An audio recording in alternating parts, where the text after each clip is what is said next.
Gaming Bets, online betting for every esports fan.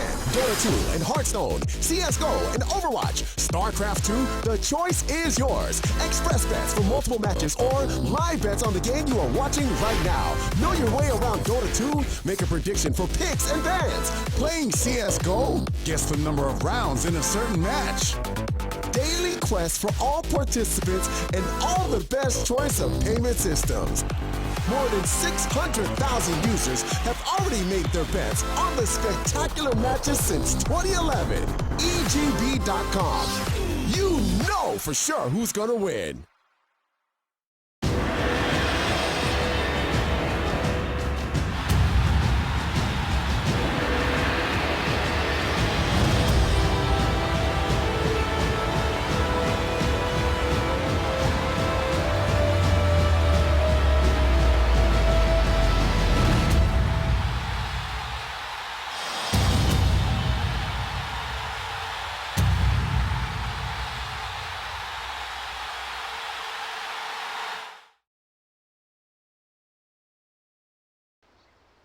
Welcome back, Dota 2 fans. Game 1, second best of 3 of the day, DotaPit Season 5 CIS bracket, fighting for a spot in the LAN Finals. MRP here, alongside Mike Loris, going to bring you all the action. VP able to take out Vega 2-0, second game running about 75 minutes, but we got a new series on our hands, and Empire going to open up with a little bit of a throwback combo in the Titan Void. Na'Vi showing their faces, I think, in their first official since TI. Yes. At least if they haven't playing any, I haven't seen them. And apparently GG haven't seen them either. So hopefully Na'Vi have still been practicing. Hopefully they're still, in good shape. Empire have had a little bit of a struggle, I think, as far as the CIS shuffle is concerned. Empire more so on the losing end than not. But, a team that's struggling versus a team that has no recent history. I don't know. What do you place priority on, right? Probably just look at the picks in a vacuum and see who's actually going to come out on top. And as you said, a retro opening here from Empire. Not super old school, but hey, it works pretty well. Just drop everything into a Chronosphere that L10 has to offer. It's pretty darn easy to get pickoffs in that fashion. Yeah, look for Kunkka Ben to come out from Na'Vi. If they're able to give up the Kunkka Titan Void to Empire, I would be very worried for them going forward in this game. But definitely a strong opening here. You almost ensure that your Earth Splitter is going to land every single time when you have that Chronosphere on top of it. So a lot of team fight from both sides. Shadow Demon, one of the better heroes in general in the game, also great at dealing with Chronosphere, being able to defensively disrupt any of your allies if you're able to stick around that Chronosphere as the SD. So pretty comfortable both sides with their opening. Na'Vi, kind of the first team to run this core Sand King in the past, in the months leading up to TI that did popularize it. So we'll see if they can put it back to work. There is a little bit of, murmuring going around that there's some internal issues with Na'Vi and that some of the players are a little bit fed up with one another, but we'll see how they end up faring here. They are still together as a full roster, and I think that it was the organization that mentioned that they're going to try their best to keep them together for the sake of invites and whatnot in the coming season. You got to have one team at least that sticks together for a long time because no one else is Dota doing that. Man, I really just want one team that's just like 5 people, never ever changing lineups, BFFs all the time, and on the above average side of things, so you have a good team to root for. But I don't think it's gonna happen anytime soon. Maybe Na'Vi are going to be that team, but no Kunkka ban, so that's a little bit risky. Empire, they have to pick it up right now because if Na'Vi have a chance to pick it, then I'm pretty sure it's going to be just aces with the Sand King and the Shadow Demon already picked up on their side. Got a little bit of respect coming out from the Empire bans in both the Chen and Enchantress being kicked out, and it's not going to be Kunkka. Witch Doctor, though, is still pretty good. They serve very similar roles in relation to the Chronosphere.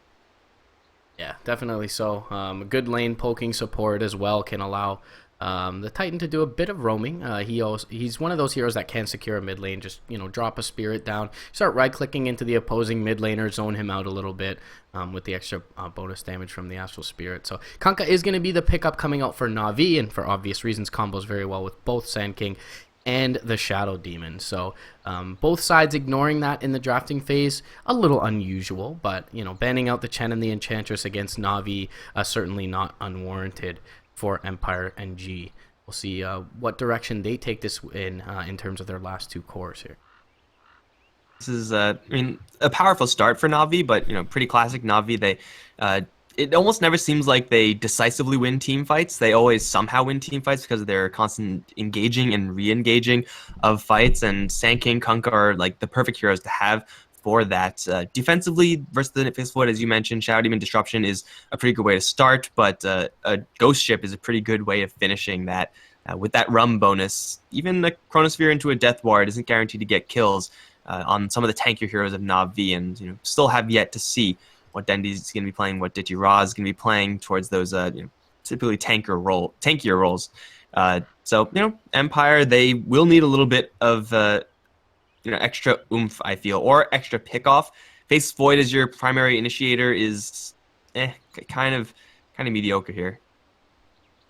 Could see like something like an Invoker coming out, although G doesn't play it all that much. Definitely give them a little bit of global pick potential. It does seem like they have a lot of potency, but only in numbers at this point. And Lifestealer can serve a similar purpose in the sense of infest bombs. You don't need your entire unit to be there to net yourself some kills. A lot of heavy physical damage here, and perhaps more importantly, he's got the spell immunity to kind of keep himself safe from this Kunkka Sand King combo. Not exactly a great hero to have with Faceless Void, which is a little bit awkward, but it's mostly just picking up a hero with Rage. I think that's the priority here for Team Empire. They don't really have any great Lifestealer combos necessarily. In fact, like Faceless Void as a taxi in is kind of mediocre, and this is going to set Na'Vi up for a pretty simple Ursa pick. Great versus the Faceless Void already. I think it was probably on their radar even before the Lifestealer pick, but it's great versus both of them, so why not pick that up? It's also one of Navi's or it used to be one of Navi's more popular heroes, or at least popular considerations for their picks. So I'm not too sure about this Lifestealer pick, Empire. They really do need like a Storm Spirit level hero to really make this work, or a Puck will be just fine as well. Yeah, those are the exact two heroes on my radar for G here, is the Storm and the Puck. I hate Storm into X marks though, so I would argue that the Puck is much better in this scenario. Can kite the Ursa around fairly effectively. The other one that was kind of on the radar is G's Queen of Pain. He tends to run it even when it's not necessarily the best scenario for her, and against the X, similar to the Storm Spirit, very hard to abuse the mobility, whereas Puck, because he has the phase shift, is a little bit more well equipped against Navi's lineup. So we'll see what the ban is here from Na'Vi, but the Invoker actually going to be removed away from Na'Vi for Dendi there, so G gonna take that out of the pool. And interestingly enough, Dendi the one wearing the crown in this draft, so I wonder if that's perhaps a little bit of a modification that Na'Vi is making to ease some of the unrest in their team, is to allow Dendi to draft here. Yeah, you never really know. Like, he may be picking the heroes, but someone else may be pulling the strings. It's always impossible for us to tell. Got to be in the room, in the team speak or whatever they're using, to actually figure that one out. And of course, then they're probably not speaking English, or I don't know what's going on there. But I do think that Puck for Na'Vi is looking pretty good, so they probably won't ban that and just grab it for themselves. Kind of hard counter that as Empire, just matchup wise. So I think that's probably a safe way to go for Na'Vi, and then Empire will be, I guess, with the knowledge that there is going to be, I guess, never mind. Magnus ban out. It's still possible for the Puck. Luna. Okay. Kunkka mid, yeah. Kunkka Dendi. That's interesting. I guess, sorry. It's going to be Ursa mid. What the fuck am I talking about? But yeah, I want to see Kunkka mid. Yeah, Kunkka mid would be nice. Shout out to Attacker, but unfortunately, also TeamSpeak in 2016, lol. But hey, people always say TS problems or Skype problems or whatever. It's true, but that's funny to hear. But Puck's still in the pool here. It's going to be interesting to see how they fare with the Ursa mid lane. It feels like there's a lot of matchups here. Queen of Pain, Puck for G, that he can just abuse this Ursa in the mid. So we'll see probably some attention from the Shadow Demon or the Kunkka early on in this mid lane for Na'Vi. But once again, we're going to see a Luna able to take the game in 75 minutes last game. And there's G's Queen of Pain, signature hero for him here. Maybe just something he's slightly more comfortable with than the Puck, although he has a lot of experience on the Puck. But yeah, Storm, Queen of Pain, and Puck are always three safe bets when it comes to G playing them in that mid lane. So definitely not a bad Queen of Pain game. Something to contribute into the Chronosphere, which to some extent they were lacking, at least out of a core role. And you mentioned kind of the anti-synergy between the Lifestealer and the Void, and we'll see how Empire's able to fare here. Seems like both teams fairly comfortable in terms of player hero combinations with what they've got out of this draft. Lifestealer definitely gets a lot better up against that last pick Luna. Just Eclipse proof completely with that Rage. Pretty darn useful when you just jump in with the Queen of Pain to kill off that one hero, especially if it's a Luna quickly. And Lifestealer Queen of Pain can definitely do that. Still think that Puck is probably a little bit better here, but you know, I'm not going to doubt Empire. That's not what I'm here to do. But the mid lane matchup, like Navi's decision to put the Ursa over in the mid lane is something that is pretty easily punishable by Empire just simply by not doing that much. Queen of Pain should have a pretty decent time there. But that's, of course, where the support duo comes in from Na'Vi. Snako, Shadow Demon, Art Style, Kunkka. Pretty classic Disruption Torrent combo, and just with that extra slow attached to that Torrent, yeah, it's not going to get kills on Queen of Pain all the time because of Blink, but this is one of the most dangerous Shadow Demon combos you can possibly pick up. I mean, essentially with the X marks, you can force the Queen of Pain to be in the fight for 4 seconds. She can't blink out under the X, of course. So it's a really good tool to have up against a Quap, and similarly against a Storm Spirit, which is why I didn't love either of those two picks up against Archstyle's Kunkka. But regardless, I mean, this is a hero that G is very comfortable on, so we should see him be able to position himself accordingly up against the Kunkka matchup. But definitely feels like he's going to come out of the mid lane fairly happy. The Empire supports, they are able to do quite a bit as well. We've seen Elder Titan, sometimes do nothing, other times just roam around and kill everyone all the time. But trying to kill off what I assume to be is just going to be a Sand King matchup up towards top lane is going to be possible, though General just has to be sure to keep that lane a little bit, play it a little bit cautiously. A cask into open wounds and whatnot with the Stomp and Spirit overhead. It's a lot of damage, not really the cleanest kill combo in the world for Empire, but it doesn't seem like any of these lanes are going to be just completely safe free roll lanes. Maybe the Void, if he's going to go down south, then it's probably the safest lane for any of these teams. General, straight up to the top lane. Gonna drop himself down a ward. And yeah, he's gonna block up the camp as well. Try and give himself a little bit of vision, hopefully, for his sake, not dewarded too quickly. King R gonna run into him under the cover of smoke, and that's gonna tip General off as to he was probably there planting a lane ward. So that could be some free early golden experience for either General or one of his supports. Is this a mid Luna safe lane Ursa? Wraithbank 2 pooled tangles for Ditya Ra, so yeah, certainly looks like he's posturing to go mid, and I don't know that the Luna mid is that much better against the Queen of Pain than Dendy's Ursa. If you just get an early bottle on either of these heroes, you can survive in the lane, but I'm not sure that hampering Ditya Ra's farm, essentially putting him mid, is the call here for Na'Vi, but looks like what they're going to opt to do for now. Windlace, Dendy, early on going to help him to... The one thing we can definitely say is that Ursa has a much better matchup against the Void than Luna does, so perhaps just looking to shut down Ghostic a bit. I mean, Ursa's just more valuable to have in either of those lanes. Like, they're opting to slow down the Faceless Void instead of slowing down the Queen of Pain.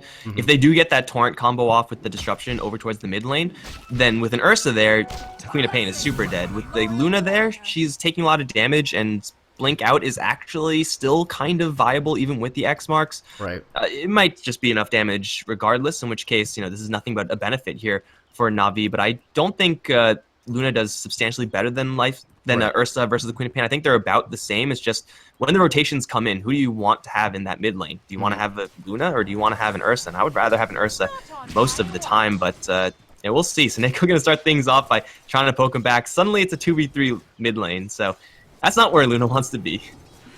Yeah, definitely so, and he should have a good time in this mid lane, kind of regardless of what either of the two lane opponents that he had there. But Andy can stand tall, and it looks like they actually swapped up the lanes for Empire side as well. Aloha Dance on his Lifestealer going to take towards this bottom lane.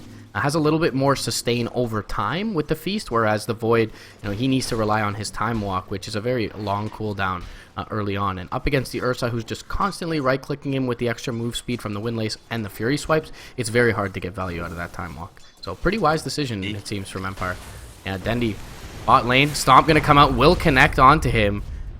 Body blocks are there. They need a couple more right clicks, and they don't have it though for Aloha Dance, and Dendy will salve up, and it may just force Aloha to use a good chunk of his regen as well. So when all is said and done, walking under the tower could proving a bit costly for Empire. No open wounds up for Aloha Dance, else art style was a bit far forward. What it looks like for now, the skirmishing will cease in the bot lane. Final configuration of top lane at least is going to be pretty darn good for Na'Vi. Even though Ghost Stick, is Faceless Void, Time Walk is definitely a spell. General is Sand King, and Caustic Finale is very balanced, as we all know, especially going up against another mid laner. So that should be a lane where Na'Vi are not going to have to focus too much of their attention. This bottom lane is going pretty well for Empire right now, but as the Ursa gets level 3, level 4, it will get a lot worse, as the Ursa will just be able to claw through the Lifestealer in seconds flat. So it looks like the ultimate way that these lanes are landing is the most problematic for Na'Vi over towards the mid lane, where they don't really have any convincing way of shutting down G. Applying pressure is difficult with just these two heroes for Na'Vi, and bottom lane they're going to go and get in Frost style. And I don't think this Torrent is going to save him. The Maledict's hurt. The Stomp coming through, but Poshka getting low. They will keep Dendi slept up. King are going to rotate through, body block him from going forward for more. Aloha Dance in a bit of trouble, though, with the soul from the Urshok. One right click's going to be barely short. Can he get there in time? Looks like with the boots of speed up onto Aloha Dance, he will be able to make it away. Dendi dropping another Urshok, but not going to catch a kill. And Miposhka will end up suiciding. So the offlane for Empire is going to be the one to bear fruit first. But yeah, as you mentioned, melee on melee top. Na'Vi going to be pretty happy with this matchup. And in mid, since Soneko has been present, 12-3 is the CS currently for Ditya Ra. So not shut down by any means, especially relative to his counterpart, G, who's 11-4 on the Queen of Pain. They are splitting experience, so that is going to be a cost that will maybe come to catch up to this Luna, having a slightly slower Eclipse, or Soneko just splitting experience, and you have a couple of level 4, level 5 heroes once the level 6 comes up on Queen of Pain. Even in a 1v2 matchup, Queen of Pain just all AoE damage, so a rotation from an Elder Titan or something like that, and you're looking at a couple of at least vulnerable kill targets for Empire to consider going for. So I really want to see where this Witch Doctor and Elder Titan are actually going to end up. They're going to stay on this bottom lane and constantly try to go for Dendi, because we can see how much damage this Ursa is able to put out. He's out of mana right now, does need to level up that overpowers to kind of get that burst online versus the Lifestealer, but could be in trouble here. I think G was thinking about it. His blink was cooling down, but Soneko fairly low and will end up backing out of the lane. Now Luna's gonna take some extra damage. Blink forward for a dagger.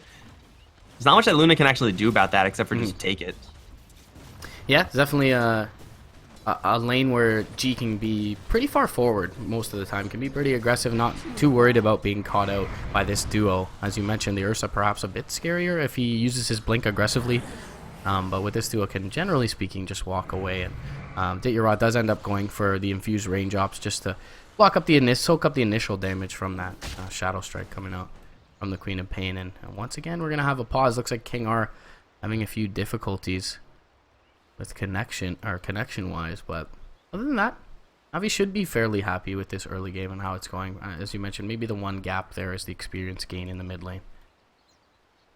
Can we equate this Luna mid to how teams have viewed Juggernaut in the past? I think they're always kind of similar as heroes.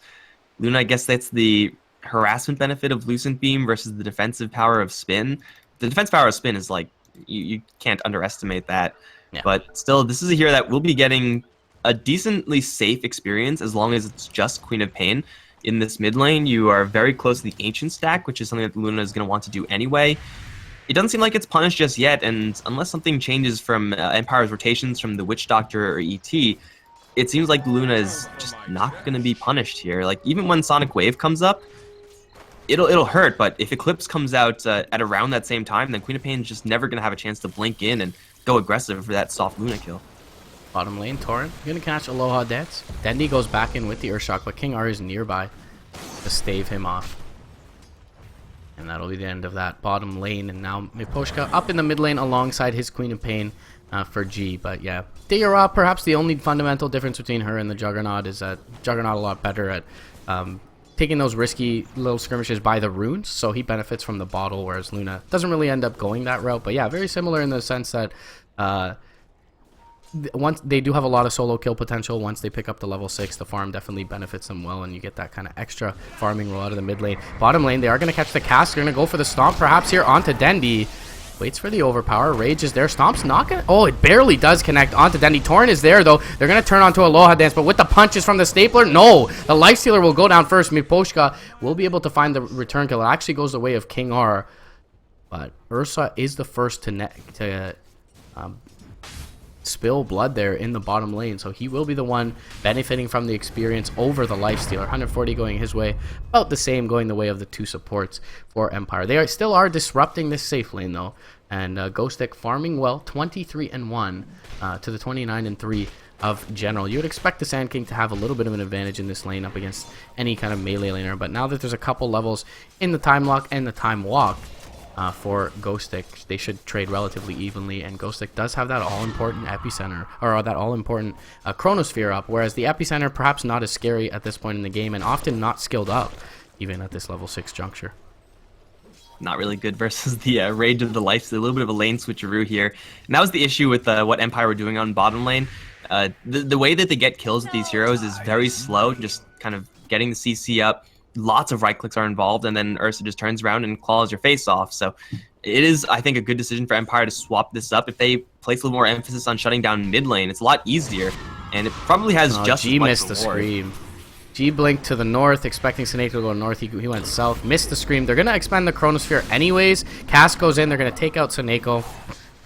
Feels like they could have got that kill without it, though. And Miposhka, yeah, to the south. He's going to be taken out to General Artstyle as well as Dit Yara. So when all is said and done, I would say advantage Na'Vi, considering a Chronosphere used from Empire's side. So a little bit of downtime for Na'Vi to breathe a little bit easier. They keep the Luna out of harm's way, which is super important for Dit Yara. Just has to keep farming, and emphasis is placed away from Dendy on the bottom lane, who had a kind of slow CS start, but is now starting to really ramp up. Lane not really going to get all that much worse going up against Ghostic. Yeah, Time Walk is still definitely a skill, but Dendy, as he's leveling up, is just going to output so much extra damage as he especially levels up the Overpower and the Fury Swipes combo up against Ghostic. So these lane rotations for Empire are just not working out quite as well as Na'Vi, who aren't really spending anything to rotate their lanes. They're just sitting in the lanes that they've kind of started out with, and Empire working a lot harder for not that much benefit at this stage in the game. ET, Witch Doctor, doing pretty well so far, but it just seems like they're not doing well versus the right heroes. Yeah, in general, is just farming up a storm in this top lane, constantly side pulling here. There's nothing to disrupt him, getting the full benefit of all the creep waves coming from the Dire side as well. You're looking at, full bracer and drums up here at the 7.5 minute mark. So really good start for General. Even rotated in towards the mid lane once to help out with that kill on the Titan. They have to commit probably 2 heroes if they want to handle General really easily. I saw Aloha Dance teleport back to the base. Not sure if that was because General was actually threatening with the kill. I gotta say that's likely given the Sand King right now, but he has the epicenter, he's got the drums. Killing him off at this point, because Empire are again very reliant on right clicks, is going to be hard between the Burrow Strike, the Sandstorm, and the extra movement speed when he decides to pop that drum charge to get out of there. The Sand King is rather immovable unless they decide to drop a Chronosphere on him, but then Chronosphere is on the bottom lane. It's not really possible. Clips now towards the mid lane. G trying to Sonic Wave, but unable to do so. And Dit Yara just burns him down with the Eclipse. That's a little bit too far for Queen of Pain. Yeah, good. Luckily for G, he doesn't end up using the Sonic Wave. Dit Yara wisely fogging him right away, but it feels like if you're going to go for that play, you've got to kind of throw the Sonic Wave over the top and then blink in and scream. And he went to pop the double damage rune, which seemed to perhaps tip off Dit Yara a little bit. Blinked in, went for the scream, and then Sonic Wave after, which unfortunately he didn't want to expend into the fog. So nicely played as well by Artstyle as he was kind of in cast animation, Xing him back, returning him via the X marks and stopping him from doing that. So nice reaction from both Dit Yara and Artstyle to net a kill on a very important target. And now the top 3 net worth contenders in the game, all on the Radiant side. The Sand King is going to be probably the most problematic of them all. Ursa and Luna can definitely get going versus Roshan specifically, which they will eventually look out for, but General is just unstoppable in this lane. He's going to Burrow Strike in, 2 open wounds. Stomp will connect. Okay, everything lands here for Empire, but the boat's coming in to reinforce the General, and now the Burrow Strike is going to kill off the ET. Aloha Dance is here for some damage, but I don't think he has enough to get killed, especially not when yanked back by the X. So General walks out of there, except from the rest of the Empire heroes. They're smoked up, but they can't get there in time. They're looking at Sneko in the mid lane. That's a pretty screwed Shadow Demon, but it's a Shadow Demon. Yeah. Once again, 2 Chronospheres, 2 Shadow Demon kills. Doesn't feel like it's nearly enough for Empire. You're going to want more than that. And it was a really nice play by Miposhka, knowing that he was dodging upwards, or knowing that he was going to try and dodge to place that Spirit upwards, and a nicely landed stomp. But again, art style, right place, right time thus far for Na'Vi, and he's netted 2 kills and in fact saved his Sand King as well, top lane. So Na'Vi, good rotations for them so thus far. G just hasn't seemed all that scary, and he was kind of the hero that got the most attention for Empire's side early on. They tried to ensure that he had a good lane, and unfortunately G hasn't been able to make anything out of it. Had that blunder going for the kill on the Luna. General manning up, cast bouncing through. Miposhka gonna try and get the stomp off, but Burrow Strike will keep him safe. Maledict nearly a high enough level in order to kill off a Sand King at this point, so if farm will continue for him, we have X, Torrent on G, no boat. That'll show him. I'm not really sure what that was about, but the Luna in the meantime is actually shifted down to the bottom lane. Dendi with the Morbid Mask. More than comfortable enough to start jungling, so it's time for Na'Vi to start shuffling up their lanes and give some love to their supports. But man, level 7 on the Kunkka, level 6 on the Shadow Demon, they are already 1 level above the supports on the Empire side. Doesn't really seem like they need all this much room over towards the mid lane. They're trying to get as much value as possible with someone farming the lane. And of course, Ursa at a certain point with this Morbid Mask can sneak in for Roshan, pretty much by himself, and make sure he takes that one. So this is all coming up Na'Vi, especially with the smoke. Marks. Here comes the boat in the Torrent. As long as it doesn't miss. Okay, it misses. Nice reaction by G. Immediately able to blink out, and there is a bit of a cast point on that. So if Artstyle lands it perfectly, that's impossible for G to do. But in the meantime, General able to pick up a kill on Miposhka's Elder Titan. Did use the epicenter for it. Using epicenter early on for kills is actually like really attractive. Same with Chronosphere. Like you can hold it all day long waiting for a perfect epicenter, but until you get your Blink Dagger, it's not going to happen. But his Blink Dagger is actually not too far away. 1500 with this tower drop in soon as well.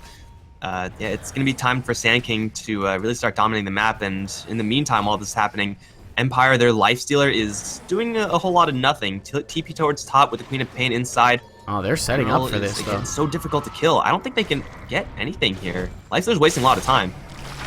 And Demonic Purge onto G. Now the Eclipse comes out as he blinks for it again. G's going to be punished for it. General will be the trade going down to Aloha Dance, who gets the rage off. Jump forward. Chronosphere will catch onto 2. Boat doesn't do a whole lot of anything, but it passes through a couple. Nice Earth Splitter, but the disruption's there for now for Det Yaram. But Miposhka swipe down by Dendi. 2-man Earth Shock is going to be there. Rage to purge it off. They're going to jump forward. They'll find Art Style. Ends up being a 2 for 2 thus far. Dendi going to pop his ultimate. Doesn't want to continue forward for Aloha Dance as King R did come into the fray. Ends up being a 2 for 2, but they get G. When all is said and done, Sonic Wave going to be expended as well as the Chronosphere.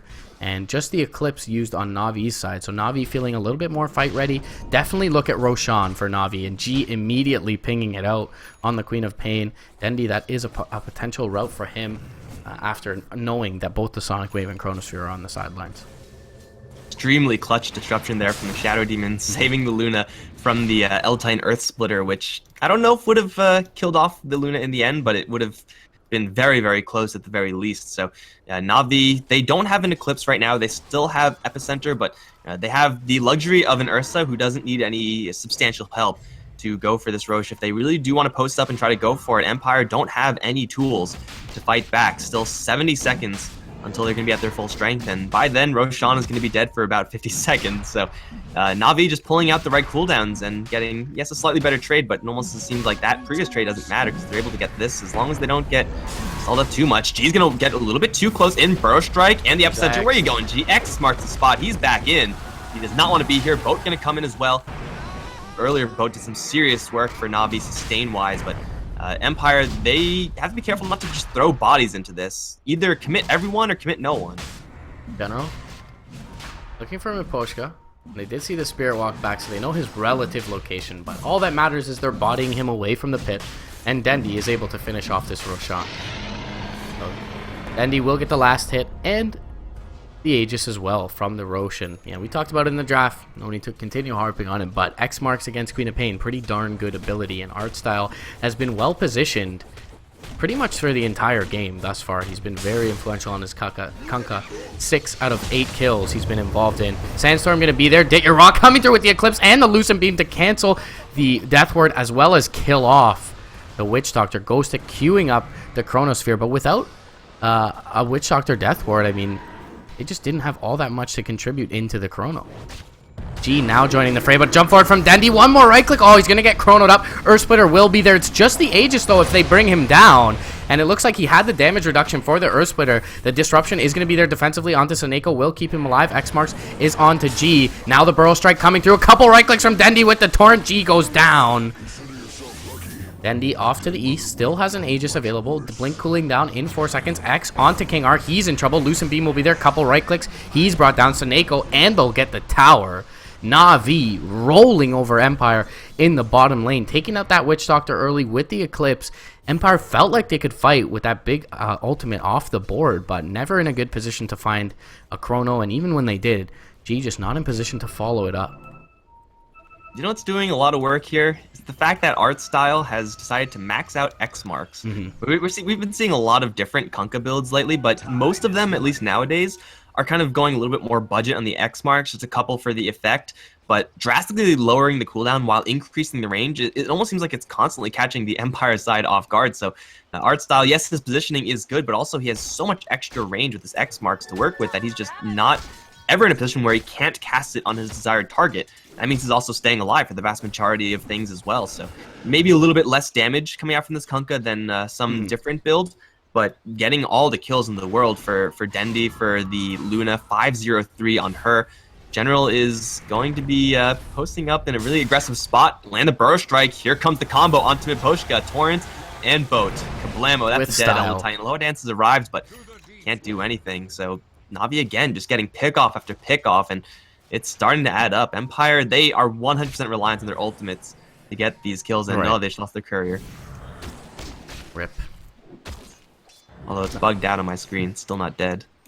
Nothing on it regardless, but a nice little influx of gold. And going Na'Vi's way, and everything, honestly, going Na'Vi's way at this point. Dendy does have his Blink Dagger available. Aegis in hand. General gonna find a kill onto G, bottom lane. And I'm not exactly sure how that happened, but it looks like Blink in at the epicenter. He perhaps hanging around a bit low. Couple of pulses underneath the stun duration, enough to bring him down. Huge solo kill, excuse me. 760 experience going the way of General Sand King. And yeah, we talked about him being problematic before. Now, top lane, Dendy jumping in onto Aloha Dance. He's going to try and man up. We'll just end up open woundsing and turning away. Blink, though, it is cooling down in a couple seconds here for Dendy. But Rage will be there for Aloha Dance, and he will be able to walk it out. However, I mean, Na'Vi is occupying the enemy jungle at this point. Warding gives them a lot of vision. They have a lot of initiation potential with the Kunkka, with the 2 Blink Daggers on the Ursa and the Sand King. So very difficult place for Empire to go to farm. And that's not exactly what their team is built to do. They're built to fight. But they go in for a Chronosphere again on a solo support. And they should be able to at least get the kill on Artsal. But he gets the boat off. In the meantime, boat's going to land onto 2. Eclipse will come out. G's in trouble again using his Blink aggressively. X was there to bring back his corpse. And the Torrent will connect onto Aloha Dance. He's trying to armlet toggle, doing a decent job of it, is able to bring down the Luna. But still, 1 for 3 at this point. Dendy on the tail end. General finds another in the trees. That's Miposhka. He's going to drop. And Na'Vi is controlling these teamfights entirely. The Chronospheres have been subpar, to say the least, from Ghostic, constantly just catching out one support. And at least in the last two attempts, it was the Shadow Demon. But in this one, the Shadow Demon was able to get a disruption off. So Chronospheres have been, you know, not ideal, to say the least, for the Empire side. And this is going to cost them not only a pretty influential fight, but a tower on the back of it. They weren't expecting the Shadow Demon to be right there, so the Witch Doctor immediately drops the level 2 Maledict and misses completely because the Kunkka is in the bubble and has the armlet, so it is not an easy kill. It's not the simple squishy support. So Empire are a little bit trigger happy right now with their ultimates on cooldown. They can do nothing but really batten down the hatches and hope to not lose that many heroes. But to say that over towards mid lane, King R jumped by Sand King and Ursa, get a kill. Almost walk cleanly out. General put to sleep. Doesn't matter. Here comes Ditchera. Here comes the combo, which is in the draft a little bit a roundabout way to assemble it. Luna last pick, but they have Shadow Demon, they have Luna. It's pretty good killing off towers.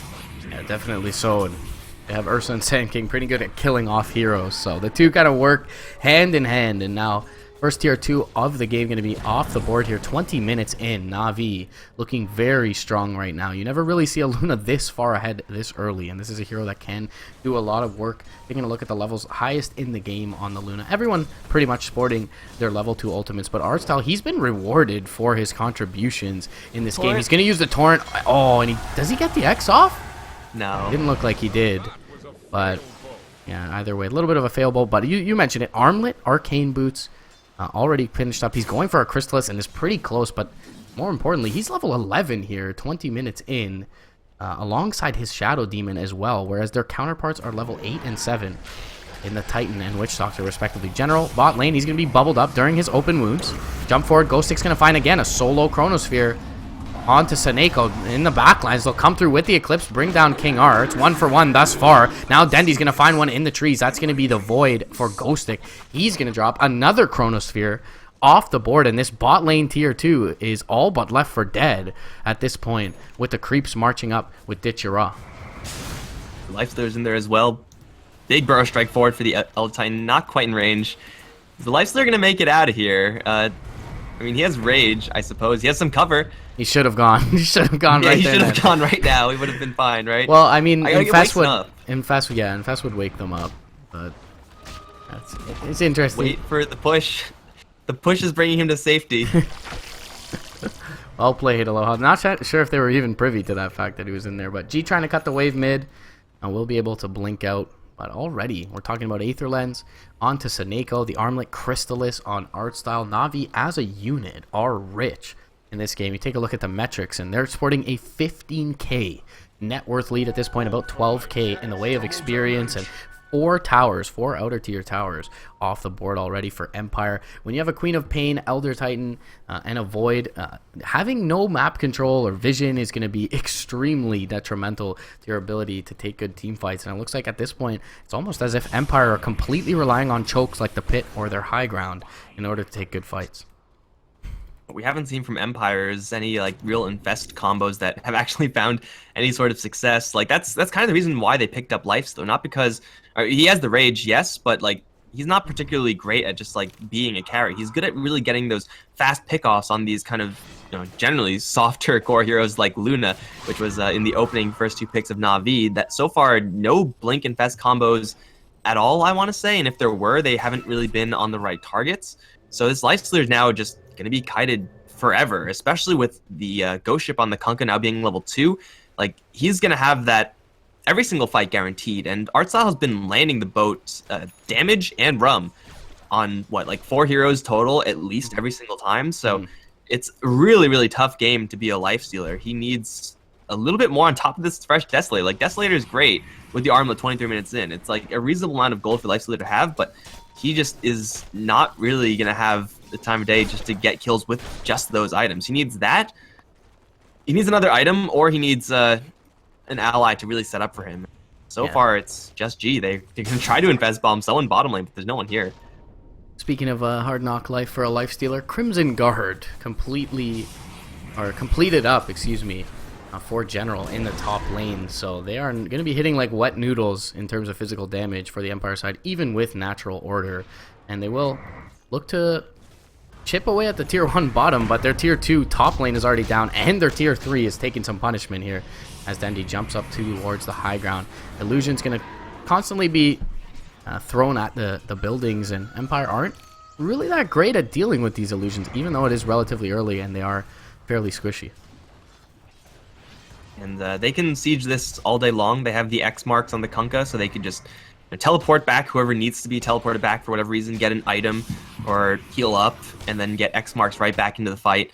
They could stay here forever, honestly, and as long as the tower is taking damage, and it is taking quite a bit of damage, there really is no real reason for Na'Vi to fall back. It's not like Empire are farming anywhere. It's not like any of the lanes are being split pushed, so Na'Vi just be a little bit patient with their push up towards top lane, and eventually the tower is going to go down. Eventually Empire, I think, will have to try to smoke up and around for this.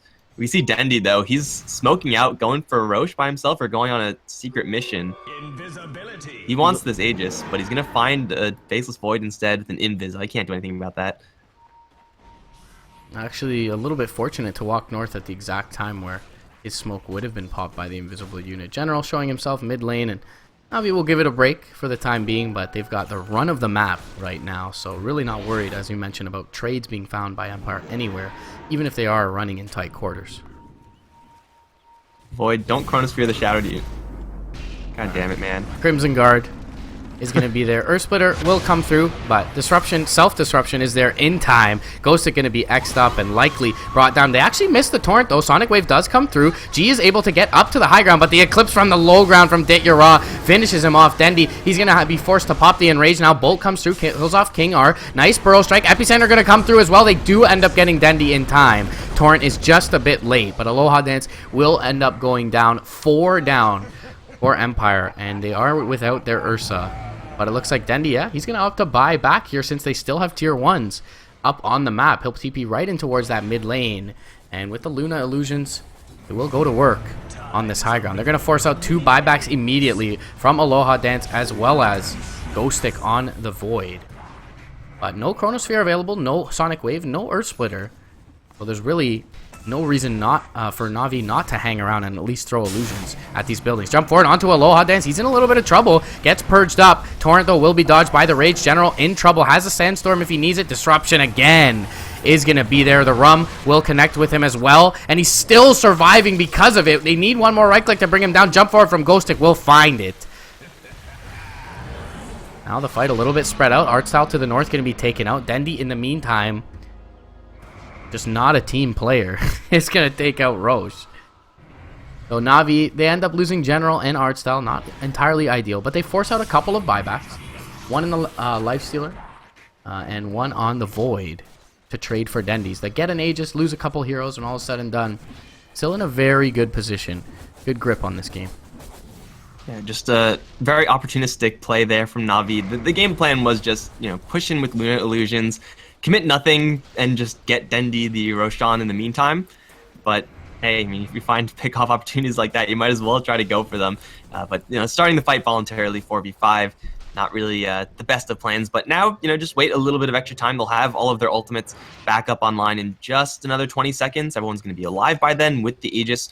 Ursa shouldn't have the Ags by then. Doesn't seem like he has parts for that, but all of these pushes have been really slow because they're only committing the illusions of the Luna. Now that they have the Aegis on Dendy, they can afford to put the Ursa in there as well, or have him hang off to the side and be more than happy to jump in and actually get kills, and therefore break open the doors with everyone afterwards. So Navi looking to save some time by getting this Roshan, and hey, you might as well start building towards that third Rosh. And at this point, it seems like Navi are almost guaranteed that Aegis cheese in the future. Love this decision from Ditya as well. I was contemplating what item he wanted to go for, and I was thinking Butterfly, but I think better is Scotty, just because they have a Crimson Guard. There's not that much physical damage on Empire's side, and they want to tank up these illusions and constantly throw them at the higher ground. Scotty, the perfect item to do that as well. Wisely so, they've thrown the gem onto the Shadow Demon, or they picked up a gem, at least for their side, to start and take away some of the vision from Empire, so they can just constantly, with no risk,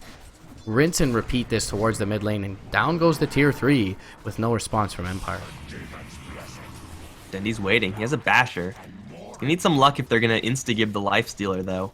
Or General can just start that off, which is probably a little bit of a better idea, but the illusions are doing some serious damage. Yeah, even G taking the range racks, that damage is permanent. The buildings in the back, just extra gold for the Shadow Demon or the Luna, depending on what illusions actually are able to grab that. So Empire cannot afford to sit here. Again, there's no split push going on. They're not farming any heroes.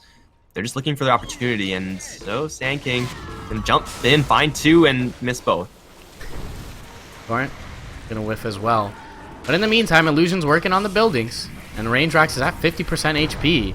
Stomp is gonna catch Ditya, but they don't opt to jump forward. A Chronosphere would likely only connect onto the Luna there, so they are withholding it till they jump up. 2-man Burrow is going to be found by General, but an instant counter initiation Chrono is going to find 3 from Ghostic. Earth Splitter is beautifully placed by Miposhka, and Ditya going to go down as well as Artstyle. G, he's able to blink out. And what a combination from Ghostic and Miposhka there. Jump forward though, Epicenter re-engaging. King R and Miposhka gonna go down. General finds both of them as they bring down the Shadow Demon. General gonna pay with his life, however. So overall, very poor fight for Na'Vi. They don't get any of the buildings. And an instant reaction from Ghostic as General goes in, finds the backline, finds 3 heroes in the Kunkka, the Shadow Demon, and the Luna, all of which get hit by that Epicenter. Beautifully played, and that's that combination that they built in the first phase of the draft. So Empire, we touched upon it. They're going to rely entirely on kind of choke points and, fighting with a high ground advantage. And there they are able to kind of claw their way back into this game. Finally able to land a Chronosphere on more than one hero, and there are relevant heroes in there as well as the combo. Ghostic, time walks out. Dendi, never lucky bash just yet. He had a lot of time. Should have gotten a bash there, but still, it's going to be Empire, bottom line, landing a Chronosphere, which so far just hasn't happened. And level 3 Chronosphere at this point, cooldown a little bit more friendly. Na'Vi, they just have to watch their spacing a little bit more, make sure the Shadow Demon is a little bit more so in the back.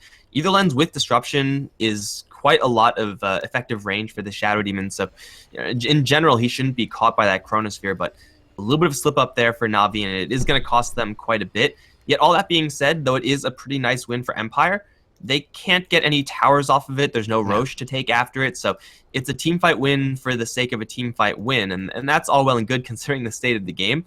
But I don't think Na'Vi are going to be too upset about that fact. They still have this Aegis on the Ursa. They still have Disruption and Luna with Manta Style, so they can get right back on the horse and continue beating down the range racks. Definitely so. Art Style up and towards the mid lane, gonna start on that journey alongside Dendi. Aegis should be expiring here yet in about 40 seconds, so a small window for them to take advantage of that, but they'll TP right back in towards the mid lane, as you mentioned, and go look at high ground once again. It'll look like Empire will try to find a bit of a trade with Aloha in the bot lane, but hasn't really seen anyone just yet, other than Artstyle. Well aware that Navi's in the mid lane and gonna make his way back to base in order to defend. Jump forward from Dede. He's X'd up. Gonna try and take someone out. Uses the enrage. Will be pulled back before the cast can land. Meanwhile, the range rack's gonna be taken out. Jump forward from Ghostic. He is gonna find a chrono onto 2, but the bolt comes out, connects onto Ghostic. Earth Splitter is pretty good. Death Ward coming out. Dendi taking a lot of damage. Does he have the Aegis? He still will have it up for now, and it now just ends up giving him the regeneration buff to get back into the fight. Nice counter initiation from General as well, and this should buy enough time with Ghostic down for the melee racks to fall. Illusions again, one's going to be created up. Elder Titan, one of the better heroes at the game at counter siege, is going to look to try and stymie Ditya for now, but melee racks in a little bit of trouble. Over towards the east, G looking to initiate from the backside. He jumps forward with the Sonic Wave, will catch Ditya, but he immediately gets punished for it as General counter initiates onto him. He will buy back though. They don't want to hang around too long. They bring down the Lifestealer and look to back out, do Navi's side and reset. Stomp is going to catch on Dendi, cancels up the Urn Tick as well. Jump forward, G will finish him off. Orchid up onto General as well. They're going to look to continue to fight. Eul Scepter is there. X back onto King R into the Torrent, but they're going for the more important target. Epicenter is there, but G, they use the X on King R. Perhaps General was expecting them to have it. And now they will have to back out and sack Saneko, who will end up going down. When all is said and done, they do force a buyback out of G, and they get the racks in the mid lane. So the return kills, not that big of a concern for Na'Vi. Queen of Pain getting all those kills with buyback, so not that much gold. BKB Orchid is about all that she's going to have item-wise for the next portions of the game, and Na'Vi took the vast majority of that fight without actually committing any heroes to the high ground, and now that mid lane is down, it's all the more easy to switch over to those side lanes and do the exact same thing, except this time they're going to have a Daedalus on the Kunkka. He was able to grab that, and the Aghanim Scepter finally completed on the Ursa. I have Scotty Luna. Like the benefits off of that last fight, just gold-wise, for Na'Vi are really going to be difficult for Empire to deal with because the items that they got after those kills, there are none. Yeah. Are there any? There's a Bastron Lifestealer. That's okay, but it's nothing near what Na'Vi have. Aetherlens up on the Witch Doctor, but he's been taken down relatively easily in most of these fights with all the range offered to them from Generals, initiations, and even just a Lucent Beam to hit him from afar. But either way, bot lane, as you mentioned, the side lane is going to be the target now for Na'Vi, and A little bit of dire vision is scouting out their rotation in towards this lane, so they can feel pretty safe to push out the other lanes in the meantime, but looks like that's not the key for them. They're going to look to fight. They're going to look to find a Chronosphere, knowing that the heroes are currently bunched up. They want to take this fight out of their base where it's a little bit less predictable. Ghostic gonna have his smoke pop, but doesn't see anyone. Jumps forward, finds the Chrono. It's only onto Ditya. General is queuing up the epicenter and will find the Witch Doctor in the backlines. Both gonna come through as well. Ditya, he's just fine. Ghostic in trouble, gonna get bashed up. Has a time walk in a second, will walk out towards the east. Meanwhile, over on the west, Aloha Dance trying to man up against a support Kunkka, and that is even difficult for Empire to do. 3 heroes on the sidelines, none of which have buyback. And you might even want to call that game at this point. Artstyle gonna take himself back to base with the X marks, heal up a little bit, grab himself a smoke and a salve, and will join his teammates once again in that bottom lane, only minus their Suneko Shadow Demon. Definitely a correlation here between how many heroes get caught with the Chronosphere and how well the fight goes for Empire. That fight caught a Chronosphere onto 1, the disruption made it 0. They found Poshka hiding in the trees. Dendi not even interested in blinking in for that. He's just gonna maybe save his overpower hits for some heroes, not hit the towers. Ghostic's gonna jump in, but they know there's no Chronosphere, there's no danger here. Boat's gonna come in again, apply the rum onto pretty much everyone. Ditya still taking a lot of damage here, but with the Crimson, should be able to walk out of there. Level 1 Death Ward Crimson Guard, lol. But, yeah. Buildings being beaten into. General hanging around. A little bit cocky, but is going to be able to blink back out, and it looks like they will reset since Ditya took a fairly considerable amount of damage. He'll be X'd, brought back, get a little bit of health, and they can go to work once again with the illusions. We have a cheese for Dendi, Aegis for Luna, or vice versa, something along those lines. Either way, this is the 3rd Roshan, and as predicted, Empire will be nowhere in the vicinity in order to contest this. Hell, they're still being pushed by Luna illusions while the Roshan is being killed off, so you got a double life for the Ursa. Luna, having 2600 HP, is going to get some pretty nice value out of that cheese. We need like a 4-man Chronosphere from Faceless Void if they're going to turn this around, right? Like what we saw in the mid lane. That fight needs to happen again, except it kind of has to be a little bit better because of all the new items and the Aegis and cheese. There's a really tall order here for Empire to hold this. General is not with the team currently, so look for Na'Vi to play this very safe. They're going to throw Dendi up on the high ground with the X. He's got the Aghanims to remove any disables as well, so and feel pretty safe to do this sort of thing. Meanwhile, mid lane, Ghostic and Miposhka looking to wrap here. There is a Chronosphere available, but they're not really committing much from Na'Vi's side. Simply just throwing the illusions here. Dire Vision on the high ground is going to have some sort of idea of Na'Vi's positioning, so perhaps offers Ghostic a good opening here, but for now it's simply Luna illusions up on the high ground. Tanking as a freaking assault cuirass. Like, you never see this item on this hero because usually he's not this low to jump in for Ghostic. Like, gets a lucky bash, no risk, X marks. Yeah, and meanwhile, Melee Rock's going to be taken out to the east of that. So that's 2 lanes down. Mid lane's pushing in, touching the tier 4s right now. Jump forward, though. They are going to find General with the Chronosphere. Stomp will be there as well. Bolt is going to fly through and does not connect onto anyone. Sonic Wave will finish off General as he burrows up towards the high ground. G now jumping forward. It's going to Orchid up Suneko. Eclipse, though. It's going to do some return damage onto Aloha Dance and G. And they're all going to be dropped. Triple kill for Ditya. And the towel is thrown in from Empire here. Sub 40 minutes as Na'Vi looking to squash the rumors about any sort of internal conflicts. They look very good in this game. One, well drafted, well played overall. Couple of blunders on the high ground, but nothing that was ever too much to overcome. And Na'Vi knowing exactly what their limits were with this lineup, able to just choke out and take out Empire in this game 1. Some extraordinary Sand King play by General, although, getting the easy lane versus the Faceless Void at the end of things is, certainly going to be nice for him in the end. Though I do think Art Styles Kunkka was performing incredibly well in this game. That recognition to go for like an X marks base skill build helped him so much in order to set up those kills and also keep himself at a good angle most of the time so that his boats can hit heroes and apply the rum buff to 2 heroes of Na'Vi at least every single time. So some sick Kunkka play, and together with Shadow Demon, that's a powerful combination of heroes, turns out. 22 assists up on Artstyle. Definitely MVP caliber, and felt like G with his first 2 Sonic Waves made some really kind of over-aggressive blinks and Died twice. Similarly with Ghostic, his first 2 Chronospheres only on a Shadow Demon. The third one even more of a disaster, only on the Kunkka, who got disrupted. So overall, just a little bit sloppy from Empire. And 37-22. Na'Vi looking pretty darn strong in that game 1. We'll see how they fare in this game 2, guys. MRP Mike Loris going to be coming back with game 2 of the second best of 3 of the day. Na'Vi versus Empire.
Gaming Bets, online betting for every esports fan.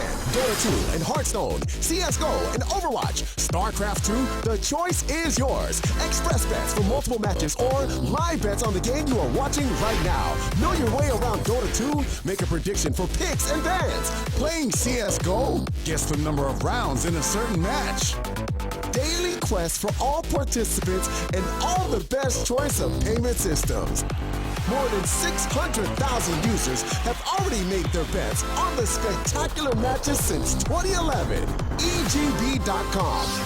You know for sure who's gonna win.